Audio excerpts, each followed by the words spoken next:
Update. Am I the a-hole for losing my temper at sister-in-law after she ruined the meal I made? Original post. My sister-in-law Ashley is, for lack of a nicer word, obnoxious. She constantly does whatever she wants, even when you ask her not to. She thinks she's right above everyone else, even when she's dead wrong. And she's just got this very stereotypical baby sister attitude where she acts like she can do whatever she wants, and nobody's allowed to be mad at her because she's baby. Yes, that's something she regularly says. My husband says she's the youngest of their family, so her acting that way is normal. But I pointed out I'm the youngest of my family and I've never acted that way.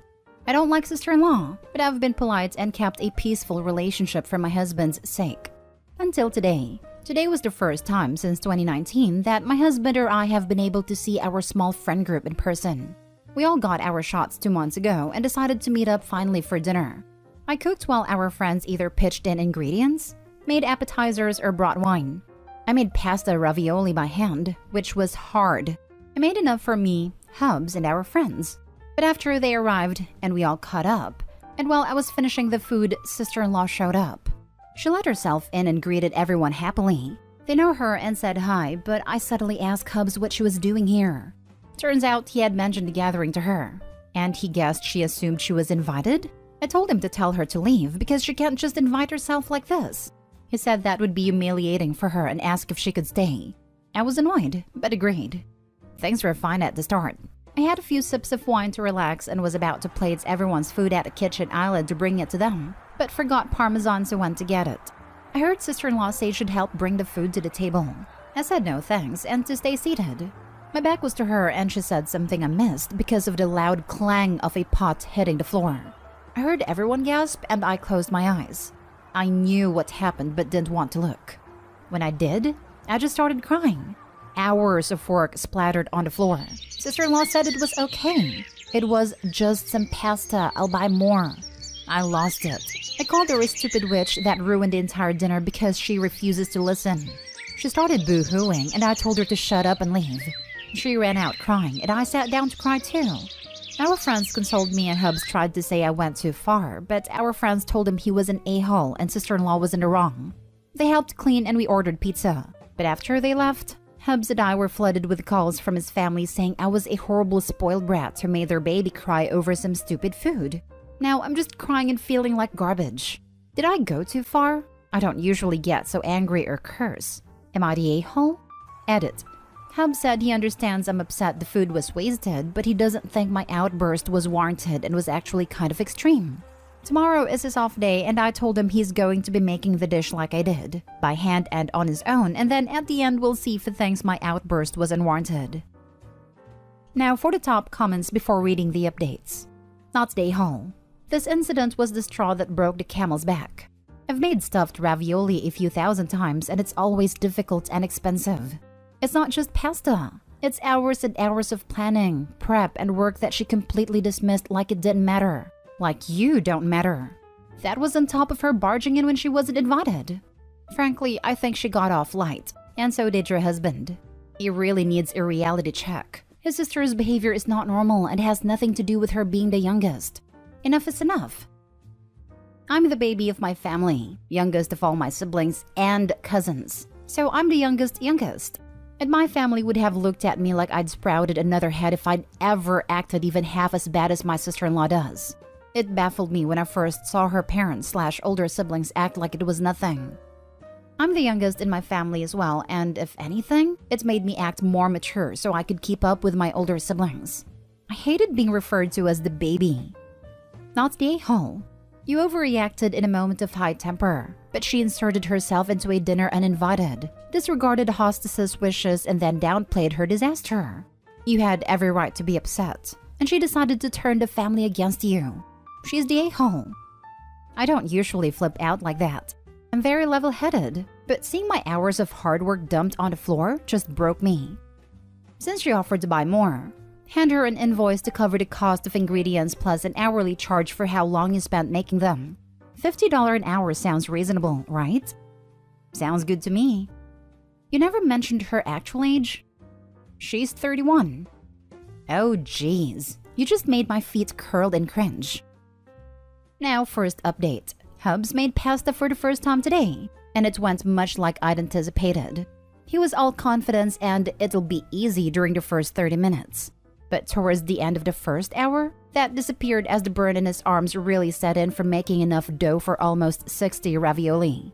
I did not lift a finger to help him knead, since I didn't get any help when I did it. After the dough was done and wrapped up in the fridge, he made a filling which took another 40 or so minutes. Then the dough was brought out and he had to start crafting the ravioli, all by hand after rolling the dough out. Lord, that went on for ages. Just rolling some dough out, cutting out squares, filling them and putting the top on, rinse and repeat until the dough and filling was all gone. All in all, the entire process from start to finish for him on his own took a little over 4 hours. And that's with us not actually cooking any of the ravioli. Also, he didn't make any sauce or cook any shrimp for the ravioli to be served in/with. Also, he didn't prepare any salad to go with it. And when I told him this, that there was still more to do, he almost started crying. He started saying sorry at the 1 hour mark and hasn't stopped apologizing since. We had a long talk about his sister and the dinner she ruined, the other times she's pulled similar incidents, there's a lot, and how him and his family always let her get away with it. He says he knows how they treat her isn't normal and he doesn't like it, but was raised to just go with the flow regarding Ashley. But he said he's going to call her and tell her we need some space from her for now. Second update. Hubs just got a message from his cousin of Ashley laughing and bragging about intentionally spilling the pasta to teach me a lesson for being such a snobby witch. A handful of you all thought she did it on purpose, but I didn't actually think she did until hearing her admit to it. I have never seen my husband this angry before. I don't know what's going to happen now. Now for the final update. Hi everyone. So much has happened since the pasta fiasco that I'd honestly completely forgotten about this account until this morning. When I logged on, I saw that I had a bunch of requests for an update. So here I am. I was going to post this in an edit on my original post, but it ended up being way too long. Someone said I should just post it in the comments, but they're locked, so I decided to just make my own post and put a link to it in the original AITA post since. I'm not sure how to do an official update post on the AITA sub. Sorry. So for the update. Like I said, a lot happened since then. I'll try to remember all of it. But be warned, I'm just going to put down everything as I remember it and try and make it in order. But it's been like 4 months, so I may not do it perfectly. Here goes. So sister-in-law bragged to her and Hub's cousin Brenda that she ruined the dinner on purpose. Hubs went to confront his family. Sister-in-law denied everything till Hubs played a recording. Hubs banned sister-in-law from our house until she apologized to me sincerely and reimbursed us for all the wasted food. Sister-in-law went ballistic, sobbing and throwing a massive tantrum until mother-in-law tried calming her down and scolding Hubs for choosing some floozy over your blood family. Hubs apparently flipped and called out his family on their weird babying of sister-in-law, saying they made her into a spoiled monster. This just started a huge screaming match between all of them, before Hubs said he wasn't speaking to them for the foreseeable future before storming out. That's when he called me and told me to block all of his family. And before I could hang up, I started getting tons of calls/texts from all of them just saying the most hateful stuff to me. All of my socials, from my personal Insta to my work email, were bombarded with hate until I managed to block all of them, but it took weeks for them to all stop. The only people in Hub's family who weren't harassing us were his paternal grandparents, his maternal grandmother, a few of his cousins on both sides, and his paternal aunts/uncles. Actually, I think all of the hate was from his maternal side, though not all of them. After blocking them, all things were peaceful. Until a few weeks later, our friend Kelly's car was vandalized really bad when she stayed at our house for the weekend. I'm talking the sides were keyed. All the tires were slashed, the windows were sprayed painted, and they even tore off the tag and shoved it down into the driver's side door where the window slides down. We checked the doorbell cam and it was sister-in-law and brother-in-law. Seems they mistook Kelly's car for mine since both Kelly and my car are black. I lent my car to my mom since hers needed new tires and I could use Hubs if needed. Needless to say, we called the cops and Kelly pressed charges on both of them. Thankfully, with the video evidence, she said she was able to make a no-fault claim against Ashley, who had insurance, and Kelly got her repairs paid for, though barely. Sister-in-law and brother-in-law getting arrested caused a huge rift in Hub's family, between those who don't think it was necessary that they be arrested, though most think they should have just paid for repairs out of pocket, and those who think they got what was coming to them. Also, the arrest cost brother-in-law his job at a university. Hub's cousin Brenda, who is keeping us in the loop, told us that anyways. We didn't look into it. Lastly, Brenda also informed us that during the whole family drama thing, it was revealed that Ashley is only their half-sister, according to the maternal grandmother anyways. Seems she verbally tore mother-in-law to pieces after mother-in-law insinuated sister-in-law hadn't done anything to deserve this treatment. Brenda said their grandmother said, "You felt bad that your husband didn't love her because he knew she was just your shameful affair baby. So you loved her more than your other kids in some twisted effort to make up for it. And you pulled your other kids into doing it too, and all you did was succeed in spoiling her rotten." Brenda told us more, but that part is what really stuck in my mind. Honestly, hearing all of that was unbelievable for me. I had no idea this level of drama was buried in my husband's family. Then again, neither did he. And all of this snowballed from a ruined ravioli dinner. Hubs and I have decided to distance ourselves from that part of his family for now. After handing Kelly a copy of the video of sister-in-law and brother-in-law tearing up her car, we more or less washed our hands of dealing with them all. And I've been way less stressed lately. Hubs too, that we've both noticed. So, not a terrible end? Not sure who will see this update, but I'll be logging out of this account after a while since I think everything is mostly over.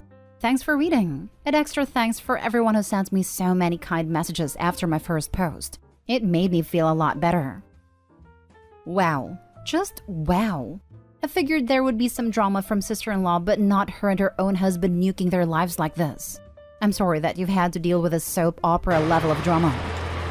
Holy moly. Thank you for the update, and I wish you and your husband all the best. Honestly, hearing all of that was unbelievable for me. I had no idea this level of drama was buried in my husband's family. The story went off the rails. I figured it was going to be some family timeout time, and they'd call it a day. Was not expecting a valley of hidden shame. My goodness. At least Ashley got her comeuppance in the end. I wonder if she knew she was an affair baby before this. Lots of drama and psycho behavior. Your poor husband. I can't imagine losing everyone you love because your half-sister is a complete basket case. But she's that way because her mother's shameful secret. Grandma was not playing. Total savage, and I love her for it. Thank God you had people who had your back. And amen for that doorbell camera footage. I can't believe she went that far because she was finally called out on her behavior. I wish you all the best and good luck with your future happiness. You rule. Now for the last story. Am I the a-hole for having my husband drive me back to shore when I wasn't allowed to fish? I-32 female rented a boat 2 weeks ago to go fishing. My husband suggested we celebrate his birthday at the same time, which is coming right up because he loves boating. I had no problem with it, but the whole rental was originally so I could fish. He invited our mutual friend Greg along, which was no big deal. But it soon turned into Greg driving everywhere and telling us to relax and have a few beers. He refused to sit on one spot for more than 10 to 15 minutes, so I wasn't able to fish at all. Every time I would have a line out for more than 5 minutes, he would ask if we were ready to move on to the next spot. At one point, even bringing us to a crowded sandbar beach where I obviously wasn't able to fish. Roughly 3 hours in, I asked if they could stop driving around so I could do some fishing, and he immediately stopped the boat. No questions asked. But it got really awkward after that. Greg making comments about how he wished he liked to fish, so he could understand the hype of sitting in one single spot while on a boat, because he can't stand it. Heavily sighing and pacing the boat, etc. I know for a fact he wasn't trying to be a prick. He truly just couldn't stand sitting in one spot so that I could fish. So my husband at this point was getting uncomfortable with how awkward Greg was unintentionally making things, and said, "Well, babe, are you about ready to move to the next spot?" At this point, I just asked them to bring me back to shore. Both of them started protesting and apologizing, saying it was fine and we could stay there longer. But at this point, I was so over the entire trip because I didn't get to fish more than 25 minutes at this point. They bring me back to shore, still apologizing, and Greg saying he was sorry for ruining my fishing trip. And I just said it was fine and walked off to my car without saying another word to them. Well, after my husband got home, he was really quiet. And when I asked why, he said that it was a bummer that I chose to leave instead of just enjoying the boat for what it was. He said he understands my frustrations, but he couldn't understand why I took it to a level of ruining my entire day and leaving him on a boat that was meant for us. Greg paid me half of the cost I spent to make up for it too. So now I'm wondering if I'm really in the wrong considering the whole point of me getting the boat was to go fishing. Am I the a-hole? Edited to add, both Greg and my husband knew I rented a boat to fish. My husband even brought his fishing pole but didn't end up using it. Now for the top comments. Not the a-hole. Inviting Greg defeated the entire purpose. Lesson learned, I hope. The boat wasn't for the us he mentioned because Greg was also there. I would understand if it were two couples, but a married couple plus husband's friend is just strange and awkward. Plus, he hijacked your fishing trip. He could have said, or asked, to just enjoy this weekend with him during his birthday and go fishing another time. Edit, he had his fishing pole with him, so he knows how fishing works. He just wanted to get drunk on a boat. It doesn't have to be awkward. My significant other and I have been together for 16 years. We've done camping trips, mini vacays, or day trips with one extra person many times. It's only awkward if you make it awkward. We make a point to be welcoming and chill. That being said, Greg took over the trip, which is rude since he was invited along and didn't take part in planning. If either OP or her hubby knew Greg was going to want to drive around the whole time, maybe he wouldn't have gotten an invite. Also, if I rented a boat, I'd be the only one driving. I wouldn't be risking anyone being dumb and costing me big bucks paying for damages. So if Greg just took over driving and asked, he's doubly the a-hole. Not the a-hole. You wanted to fish and rented a boat. You weren't able to fish. Letting Greg do the day the way he wanted to do it was a mistake. He was your guest and should have behaved like one. Also, if Greg doesn't like to fish, then he should have declined the invitation. I don't like to fish. I would never say yes to joining someone on a fishing trip. It's like if someone decided to tag along when I was trying to bag a peak, but they hate hiking. Just why? Not the a-hole. Greg is a bad guest. They know your hobby is fishing, right? They know you originally rented a boat to fish, right? They should have been courteous and split up the boat time equally. Also, Greg should take his own advice. Relax, have a few more beers, instead of pacing and complaining like a child.